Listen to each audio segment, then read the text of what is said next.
Joss Randall. Salut les groupies, c'est votre cow-boy Joss Randall qui vient vous présenter sa 292e chronique après ce match ASS Agia qui s'appelle cette semaine La mystérieuse oscillation de l'émotion. Alors justement, je la commence par deux citations sur l'émotion. La première que j'emprunte à Jean-Paul Sartre, nous appellerons émotion une chute brusque de la conscience dans le magique. Et la deuxième d'Emmanuel Kant qui disait « Si l'émotion est une ivresse, la passion est une maladie qui résiste à tous les moyens thérapeutiques. C'est un enchantement qui exclut l'amélioration morale. » Alors oui, votre cow-boy est de retour pour sa 292e chronique, après cette belle et franche victoire de notre ASS contre l'AJ Auxerre. Comme quoi, le foot, ça change vite, et c'est peut-être pour ça qu'on l'aime. On passe d'une humiliation à une curieuse impression d'aboutissement, alors que la vérité sur le long terme n'est probablement ni dans l'une ni dans l'autre. C'est ce que j'appelle la mystérieuse oscillation de l'émotion. Un grand coup de barre à droite, un grand coup de barre à gauche. Et si cette saison, j'ai pu être au bord des larmes au coup de sifflet final de certains matchs de l'ASS, en tout cas ce samedi, je suis cette fois sorti du chaudron avec ses yeux éblouis du spéléologue hépatique refaisant surface après 6 mois passés dans une grotte. Une vraie belle soirée. Alors évidemment, on ne va pas commencer à se racler les os des jambes pour en faire des pipeaux. Et justement, pour éviter un nouveau grand coup de barre de l'autre côté dans les temps qui viennent, il va falloir aussi garder la tête froide, voir les nombreux domaines restants à améliorer et travailler. Mais je commence petit à petit à reprendre espoir pour le maintien attendu. Chapitre 1, les trompettes de Zourico. Ah, vous connaissez le cow-boy, pas du genre à tirer la couvrante sur ses arpions. Ce titre est absolument génial. Merci et ne vous inquiétez pas pour mes chevilles. Je vous l'ai déjà dit, je porte des bandes moltières sur mesure. C'est le fournisseur d'Amouma qui me les a faites. D'autant moins que je vais immédiatement rendre à César ce qui appartient à Olivier Blochet, un de mes plus fidèles et plus anciens lecteurs, car cet excellent mot est de lui. Bien joué mec, et rendez-vous bientôt au Gang des Binous. Oui, dans le chaudron et devant ma télé, j'en ai passé quelques-unes des soirées à m'ennuyer comme un pou sur la tête d'un chauve. Devant des matchs où le contenu proposé par notre ASS était plat comme l'électrocardiogramme de Ramsès II et où le spectacle était aussi vide que la colonne des bénéfices sur le grand livre du ministère des Finances. Coucou Micheline. Eh bien samedi, je me suis simplement éclaté. Un vrai bon match de foot, en grande maîtrise, si on accepte ces 10-15 minutes de flottement en deuxième mi-temps, avec un score mérité, net et sec comme un coït sur un sac de biscuits. Un match avec des intentions, des mecs impliqués et qui courent, qui font du pressing haut, quitte à prendre quelques risques pour les ballons dans le dos. Un match où l'ASS aura su être efficace offensivement, en marquant 3 fois, ça non plus, on n'était plus trop habitués, et en se permettant même le luxe de quelques vendanges tardives pour du vin jaune. Sissoko BN, David Échevelu. Un match avec des valeurs qu'on aime, celle de l'engagement d'un bout à l'autre du match, mais pas seulement, car j'ai vu aussi quelques mouvements techniques de qualité qui laissent augurer d'une progression dans le jeu. Et enfin, intéressant aussi de noter que Joss Randall-Oglio, après s'être beaucoup plaint d'un groupe ne correspondant pas complètement à ses souhaits, et dont on lui reconnaîtra à minima un fort déséquilibre, vu notre nombre de milieux de terrain, on devrait jouer en 2-7-1, nous, eh bien, est en train d'arriver à dégager ce qui commence à ressembler à une sorte de 11 type, et de projet de jeu aussi, à notre niveau en tout cas. Car ce pressing haut, assumant un risque, on l'avait déjà vu contre Lille. Alors en ce qui concerne les joueurs, j'ai vu de très bonnes choses et quelques limites aussi. Mais globalement, la note minimale du moins bon est en hausse, ce qui est aussi bon signe. À titre purement personnel, si je devais dresser un podium sur ce match, j'y mettrais évidemment sur la première place, comment faire autrement, Zurico, David Échevelu, pour son triplé bien sûr, mais pour sa qualité technique au sens large, sa capacité de déstabilisation en faux pied, une des bonnes idées de l'ami Crève-Ladal-Oglio, et ce, malgré un côté parfois un peu perso à mon goût. Sur la deuxième place, j'y mets Ben l'oncle Hold, sans aucun souci, pour son activité permanente sur le côté, ce tonus communicatif à l'équipe, et aussi parce qu'on découvre petit à petit que ce n'est pas qu'un coureur à pied, et que le Néo-Zélandais complètement inconnu il y a 6 mois est probablement aussi un bon joueur de foot, tout simplement, relativement copain avec le ballon. Moi, si j'étais à la place de Cafaro sur le Baudet, je réfléchirais à acheter un autre bourrin, car il risque d'avoir un peu plus de temps libre pour les champs de course dans les temps qui viendront. Et enfin, avis complètement personnel probablement, parce que j'ai vu que c'était pas forcément le mieux noté de l'équipe un peu partout. Eh bien, je termine mon podium par Pierre et quoi, ma gueule? Qu'est-ce qu'elle a, ma gueule? Alors, pas seulement pour avoir l'occasion de vous pousser la chansonnette, hein, mais bien parce que j'aime vraiment ce joueur. Sa qualité technique, sa capacité à ne pas paniquer et à ressortir quasi toujours propre, même sous pression. Mais bon, c'est pas parce qu'on fait un podium que les autres n'existent plus. L'ensemble des joueurs de la SS a fait une très bonne partie. Et j'y inclus les joueurs qui sont entrés en cours de match, trop tard à mon avis.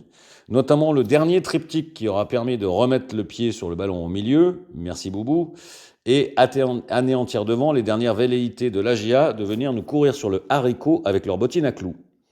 Au passage, vous me connaissez, je ne rate jamais une bonne occasion de mettre un petit coup de rap intégralement gratuit à ma jupette Jupra 42. Alors je le fais avec d'autant plus de détachement que je l'ai déjà fait en live auprès du concerné au Gang des Binous samedi soir et que je m'en gondole comme lors d'une fête nautique sur le Grand Canal de Venise. Alors à tous ceux qui ont vivement critiqué le recrutement de l'ASS, et il en fait partie, probablement à raison sur certains aspects d'ailleurs, ça doit rougir un peu le joufflu de voir que le podium n'est composé que de recrues cet été, non? Alors voilà qui pourrait m'inciter à l'autosatisfaction si je n'avais pas la modestie chevillée à l'âme. Chapitre 2, savourer oui, mais avec humilité et grande vigilance. Là, je préviens, c'est le moment rabat-joie, voire pisse-froid. Mais comme c'est ma chronique, je fais ce que je veux et puis c'est tout. Tout ça pour dire que notre enthousiasme après cette belle et nette victoire de nos Verts de la SS ne doit pas nous empêcher de garder la tête froide. Ça nous évitera peut-être des ascenseurs émotionnels descendants trop vomitifs dans un proche avenir. Oui, il convient quand même déjà de nuancer la prestation des Verts à l'aune de la faiblesse affichée de l'adversaire du soir. Alors une des interrogations que j'avais, et je n'étais pas le seul, après avoir vu les 90 minutes des Bourguignons samedi, c'est comment ils ont pu en passer 3 à Brest, qui nous en avait collé 4 propres et nets. Mais dans le même ordre d'idée, on peut aussi se demander comment nous avons pu nous battre le LOSC 1-0 qui ensuite bat le Real. Alors si on veut le voir de façon positive pour l'avenir, c'est au moins le signe que la performance des équipes de Ligue 1 sur la durée est pour le moins irrégulière et incertaine. Alors si jamais les SS arrivent à trouver de la régularité, il y aura donc probablement d'autres bons coups à faire cette saison. Ensuite, cette belle victoire ne doit pas non plus nous faire oublier certaines limites de l'équipe et de certains joueurs. Par exemple, prenons le cas de l'ami Petro Nanfo. Alors, pas de problème sur son état d'esprit. Là-dessus, on aime tous ce joueur. Pas du genre à s'affaler pour un oui ou pour un non. Mais je l'ai vu très bien noté sur ce match sur différents supports et ça m'a un peu surpris. Car là encore, ok, ça passe face à la GIA, mais ses limites techniques se voient autant que des taches de graisse sur la cravate d'un marié. Désolé. Désolé de vraiment faire le rabat-joie, mais sur le but refusé à la GIA, comme sur le but accordé à la GIA, au départ, et dans les deux cas, il y a une faute technique de Vadea Petro Satanas. Et on pourrait en dire autant de son collègue de l'autre côté, et ça nous amène à l'autre souci qui m'incite à la prudence et au non-emballement après ce match. En plus d'être déséquilibré, beaucoup de milieux de terrain, l'effectif est trop court, notamment en ce qui concerne les défenseurs et plus particulièrement les latéraux. Oserais-je vous avouer que quand j'ai vu Petro Nanfo en fin de match se tenir derrière la cuisse, laissant penser à une blessure de type ischio, à ce moment-là, vous m'auriez collé une botte de colza entre les portières, vous auriez eu de l'huile de table pour toute l'année, les poteaux. Car en dehors de lui et de celui qui est parfois battu à pied de couture, on n'a plus personne. Voyez qu'est-ce. Alors en dernier ressort, comme on dit chez les pédas, on aurait pu activer la jeunesse, qu'on a vu en préparation estivale, mais là, il semblerait qu'il soit blessé ou suspendu de longue durée. Alors non, je n'en démords pas, il faut des renforts dans ce domaine. Mais du côté des instances de la SS, j'ai beau prêter l'oreille, en espérant qu'on me la rendra, car t'as vu ce pauvre Van Gogh, je n'entends rien venir. Enfin, attention aussi au coaching. Joss Randall-Oglio a fait taire pour le moment les grincheux, et cette stabilité est probablement positive, mais attention au coaching trop tardif. Ce n'est pas la première fois cette année. Quand l'équipe a eu ses seules 15 minutes de flottement en deuxième mi-temps, j'ai trouvé que notre ami Joss Randall-Oglio est resté bien longtemps plus pensif qu'une statue de Bouddha, au lieu d'agir. Et rien n'empêche de penser alors que l'AGIA aurait pu nous faire une ASS à Nantes, quand Zurico David Echevelu avale le 3-0 comme vous une pastille de menthe en collant la balle sur le poteau, et que juste derrière on se fait punir en laissant revenir l'AGIA à 2-1, ça aurait pu tourner au vinaigre. En conclusion, allez, on arrête le rabat-joie et on revient à l'essentiel. Notre ASS nous a fait plaisir samedi, et c'est tout ce qu'on retiendra. À ce stade, nous voilà donc avec 7 points, ce qui n'est pas dingue après 7 matchs, mais qui n'est pas non plus catastrophique. D'autres font pire, Et cette 13e place à la fin de la 7e journée, après avoir affronté quelques gros du championnat, est porteuse d'espoir.